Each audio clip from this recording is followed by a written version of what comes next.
Opisyal na diniklara ng pamunuan ng Manny Pacquiao Promotion ang pagbubukas ng exclusive fight contract para sa mga freelance fighters. Sa madaling salita ay maaari nang magbalik loob etong si Casimero sa nasabing promotion na hindi na kinakailangan pang pumirma ng full-time contract. At ito ay pabor para sa ating pambato dahil usap-usapan na ang tanging dahilan lamang kung bakit mistulang urong-sulong pa rin etong si Casimero sa pagbabalik loob nito sa nasabing promotion ay dahil iniiwasan na nito na magpasailalim muli sa MP Promotion sa management ng kilalang matchmaker na si Sean Gibbons. Sa oras na pumayag na etong si Casimero sa exclusive fight contract na ibibigay ng MP Promotion at sa pagtatapos ng 1-year ban nito sa bansang Japan ngayong Oktubre ay maaari itong magkaroon pa ng isang bigating laban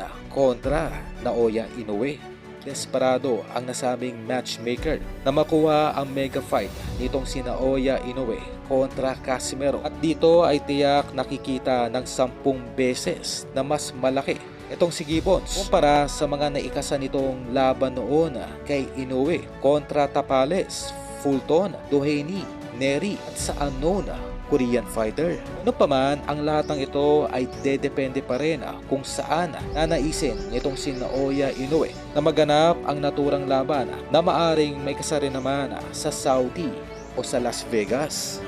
Nanawagan na ang pamunuan ng Manny Pacquiao Promotion sa former 3 Division Champion John Riel Casimero na wag na nitong ipagpaliban pa ang desisyon na bumalik muli ng kanilang promotion sa lalong madaling panahon. Ito ay ang panibagong tugon ng Manny Pacquiao Promotion sa naging huling paglapit itong si Alas na kung saan ito ay humihingi ng tulong sa nasabing promotion na may kasa ngayong taon ang laban nito kontra sa Hapon na si Naoya Inoue.